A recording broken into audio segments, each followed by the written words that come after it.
Bismillahirrahmanirrahim. Today, inshallah, we're going to have our drawing steps for the mandibular, first molar. Okay, so let's begin. As we know, we have 5 aspects. To begin with my buccal aspect, okay, first, usually I used to do what? I take my crown length, which is 30 millimeters. Okay, then my cervical line will be drawn. Then draw your root length.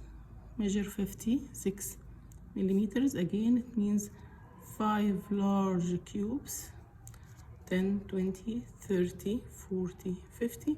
Then measure 6 small cubes and take the measure for the root. Okay. Okay. Then this is my midline. Normally, as we do. To begin drawing, first of all, any posterior tooth, as I told you, first of all, I should mark my slope level. So here my mesial slope will be shorter than the distal slope. My mesial slope from the top of the drawing, I will have 8 millimeters. Then draw my mesial slope from the distal, measure 12 millimeters down, and then take your line of the distal slope. From the midline, I'm going to see here my mesiodistal dimension at the neck. Measure 18 millimeters, 10 and count 8 small cubes. Here the same 10 and count another 8 small cubes. So 18 and 18. Then my mesiodistal dimension at the crown will be done on the slopes, right, as you see. It will be 22 and 22. So it will be 10, 20, this large cube. Then go small 2 cubes. Okay. Okay. Now I have what? As you see, like this. I have midline. Right. I have my crown. This is my cervical line. This is my root. I will measure here 18 and here 18. 10 and 8, 10 and 8. Your slopes, as you know, here it will be, if this is 30, 10, 20, 30, this is my crown length. So I'm going to measure here 8, this is 10, so before the dark line, measure 2 small cubes, and here, this is my 8 millimeters. 8, and here will be 12. This is 2 and this is 12, right? And you should mark here your distal slope. Here 18 and 18, here 22 and 22, right? This is 20 and it will be 22. Here's 20 and it will be 22. Then you should measure. You should join these lines, as we know. Here it will be straight or slightly concave. Okay.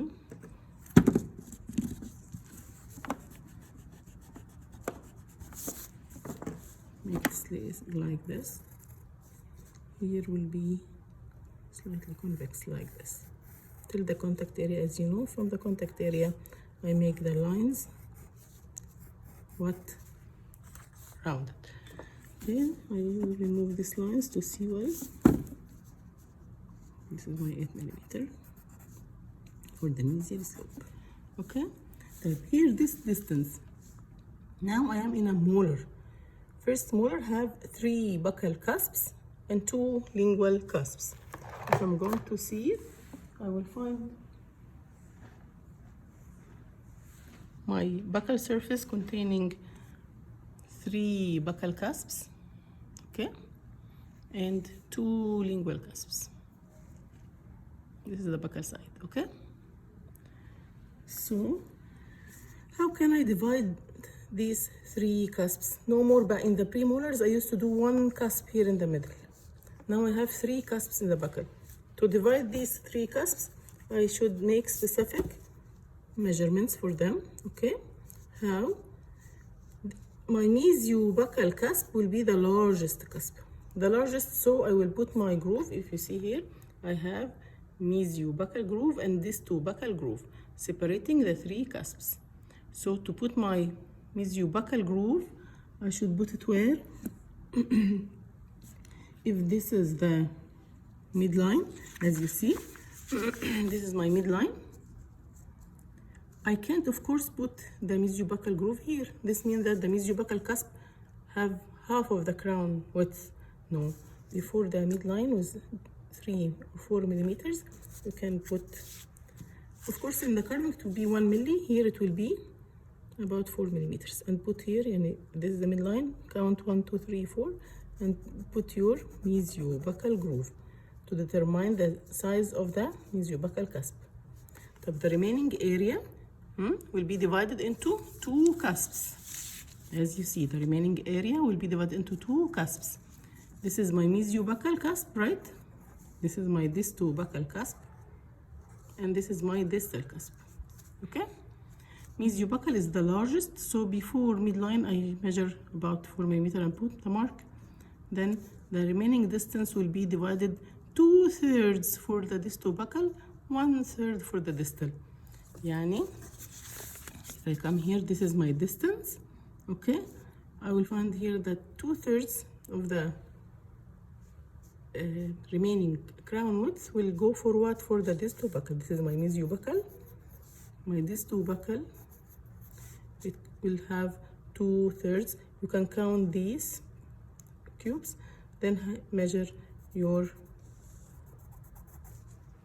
2/3 here for the distobuccal cusp. Okay, and put a mark for that distobuccal groove. So I have mesiobuccal groove, distobuccal groove, and marking here now I have division for the 3 cusps. My first cusp, which is the mesiobuccal, I will draw it like this in the middle of the part will be my cusp tip. Make it rounded like this. Then I have the other one, distobuccal.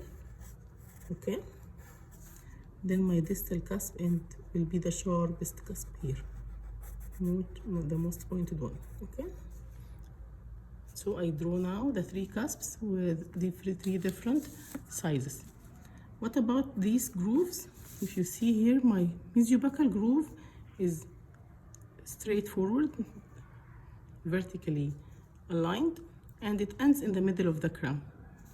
My distobuccal groove is longer, as you see, and it is not vertically aligned like this. No, it is shifted distally. Shifted distally how? To be parallel, almost parallel with the long axis of the distal root. So when I'm going to draw the grooves, mesiobuccal will be vertically oriented like this. Extends to where? Half the crown. If this is 30, okay, total, so I will count 15, 10, and 15, so I should stop here. Okay, in the middle of the crown. Stop here at 15 millimeters. While the distobuccal, don't make it vertically oriented like this. It is long than the mesiobuccal. Top till where? Till the cervical third. Okay, and till the cervical third, I can extend my distobuccal groove, and it is not vertically oriented. It is obliquely oriented like this. So that when I'm going to draw the root here, I will find it is parallel to the long axis of that distal root. Okay. Okay. What else I can see from the buccal aspect? I can see in the background here, as you see, I can see my 2 lingual cusp tips because they are more pointed. Okay, so they will appear here in the background as this way. Okay, so now I have drawn my crown. What about here? The cervical line, again, take care. It has a depression here, it dips here in the middle, like this. It is drawn in this way.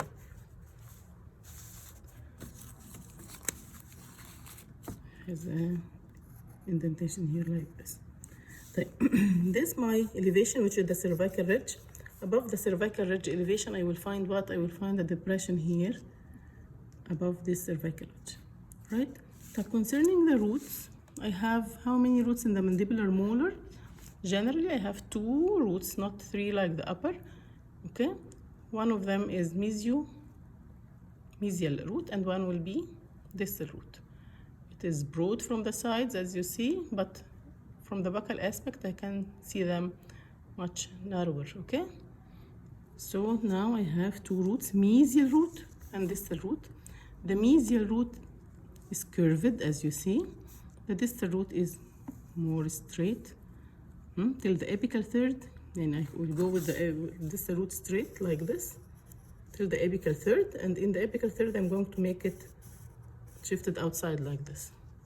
Here where the furcation I have furcation 3 millimeters in the normal, it will be here 12 milli. So I'm going to measure 10 and 2, this for the root trunk, and from here I can make my furcation. As I told you, go straight for the distal root, then make it shifted at the apical third to the distal part. Shifted like this, or shall I make it here? Or shall I make it here? I have a reference. What is my reference? Is the extension of the crown here. It shouldn't extend beyond. So my apex should be flushing with the crown outline up like this. This is my curvature limit. Okay, so don't make it so curved like this. This is wrong. Don't make it less curved like this. This is wrong. Okay. So I go straight, and in the apical third I go out. Then join from the furcation area another straight line to the outside like this. Take care, this is my outer extension. What about my mesial root? Go here concave like this and curved in the middle part of the root, then go inside again. Here the same convex line. This curvature, when I'm going to have my curvature in the mesiobuccal root, I can go like this. I told you this is the root, so in the middle of the root I will make my curve and go again like this. Shall it be like this, the apex here, or shall it be like this,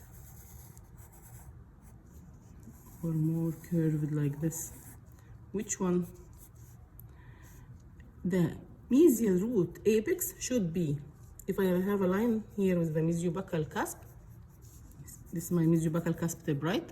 If I have a line, it should end with this line, the apex of the root. So this curve is right. Okay, what else? As you see here, it can flush also with what? The mesiobuccal groove. So my curvature may be so that my apex is in line with the mesiobuccal groove, or it can be with the mesiobuccal cusp tip here. And if I make my curvature here and let it end here, it's right. And this is also right. It can be from here to there. This is my extension of the curvature for the mesial root apex. Okay, so now I have my crown of the mandibular first molar from the buccal aspect. Concerning the lingual aspect, okay, I will draw the same. This is my midline. This is my slope lines. Take your measurement at the neck, your measurement here 22 again, at the crown, and draw the outline of the crown. My outline again, my mesial side will be here straight, slightly straight. Okay, here it will be slightly straight or convex. Okay, till the contact area. And then here the two lingual cusps, if you see, I have two lingual cusps in the lingual side, right? Just two. These two cusps are equidistant, it means the mesiolingual equals to the distolingual cusp. I have two cusps, mesiolingual and distolingual, they are equal. So when they are equal, I will put my lingual groove where in the midline. So they are equidistant. So what about this? What is this? It is my, Here, as you see, this is what cusp? This is the distal cusp. It can be seen here from the lingual aspect. I can see its tip, just its tip. Why? Because it is sharp cusp. Okay, so mainly I will take the distance for the lingual cusps. Then I can see here my tip of the distal cusp. Okay, for the roots I should make it the same. My distal root is straight, my mesial root is curved, and the degree of curvature, as I told you, in the buccal aspect. Now, concerning the proximal side, again, what I'm going to do, this is my midline. I will take my height of contour. Here it is 7.5. 7.5, why? Because again, all is 30 millimeters. So I'm going to measure my cervical fourth, because I'm in a mandibular tooth. Mandibular teeth means low development, right? Not much developed as the upper teeth. So I will measure cervical fourth. Here I will measure my height of contour at half of the crown, 15 millimeters. Go for your measurement here at the neck. Go for your measurement here at the crown. Okay, it is 21 and 21 millimeters. Then again, if I'm going to draw it like this, I will have my cervical line. I have my height of contour here, 7.5, right? This is my midline. In the half I will have my 15 millimeter, which is height of contour in the lingual side. From here I take 18, I here take 21. Then measure, connect between these 2 points in the convex method. Here, if I have my midline, again it is mandibular tooth. Mandibular means what? If this is my buccal and this is my lingual, so I have what is called lingual inclination. You see, I have lingual inclination. This lingual inclination makes the separation between, here if I have my buccal cusp, it will be just 6 millimeters from the midline. Okay, but here it will be 14 millimeters. This is 10 and this is 4. So I will join my buccal cusp here, like here, and I will join my lingual cusp where here. This will be my lingual inclination. Okay, then I'm going to separate, if this is the distance, midway between them, this total 20. Okay, these are total 26 plus 14. Okay, so I will have 10 cubes, and this will be my area of separation between the cusps. So I will go like this here in this area to separate buccal cusp from lingual cusps in the middle. Okay, type. What else I see here? This is the buccal cusp. This is my lingual cusp separated in the middle. As you see, I can see what?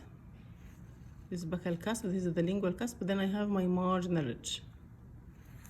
Okay, so how can this ridge appear? As you see,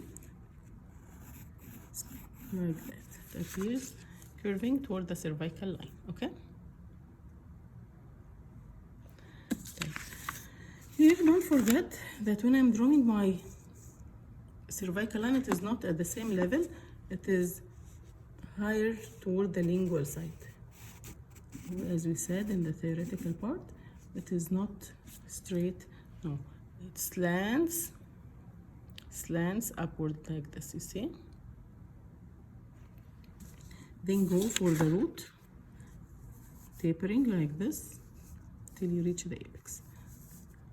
Okay, this is my contact area, of course, and now I have my mesial aspect. Concerning the distal aspect, I will repeat the same steps exactly, but what is the difference? The difference that I will find my distal marginal ridge. This is my distal marginal ridge. I will find it what? More sharply curved toward the cervical line. And this is my mesial marginal ridge. It's convex, normally convex like this, okay? As you see here. This is the shape.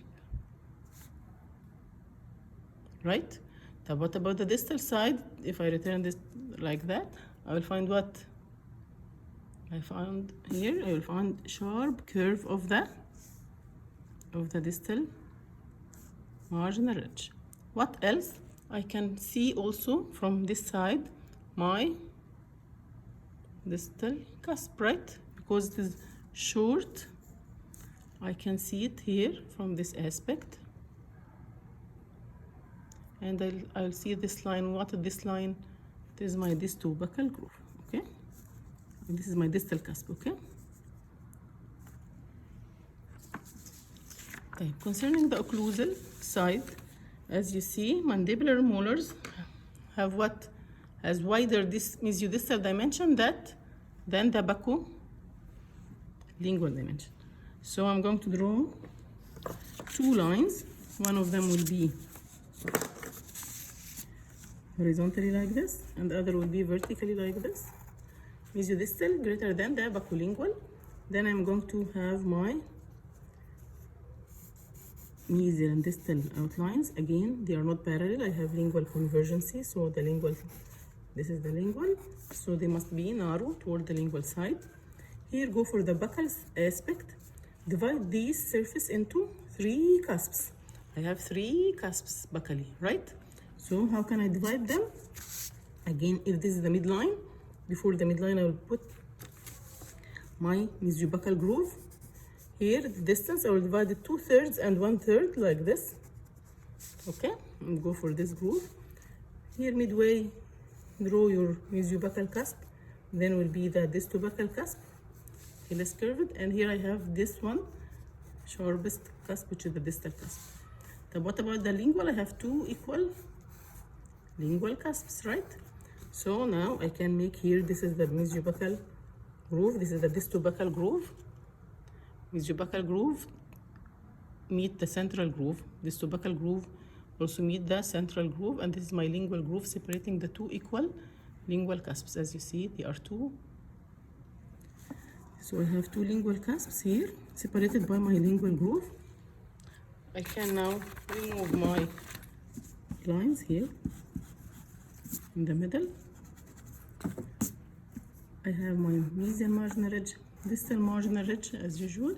Beside them I have 2 fossae, right? Mesial and distal triangular fossae. Then try to make connection between these grooves in such a way. Why I'm making it like this? Because I have a characteristic zigzag shape central groove. You see? Zigzag shape central groove. Okay? So, after you put your mesiobuccal groove, you put your distobuccal groove according to the division I told you. Okay? Here they are equal. This is the groove separating between them, here and here. And try to make your zigzag central groove. And don't forget, this is the central fossa in the middle of the crown occlusal. Okay? I have now, this is my triangular ridge, mesiobuccal triangular ridge, distobuccal triangular ridge, and this is my distal triangular ridge. Here I have 2 lingual triangular ridge, as you see. Mesiobuccal triangular ridge, distobuccal triangular ridge, distal triangular ridge.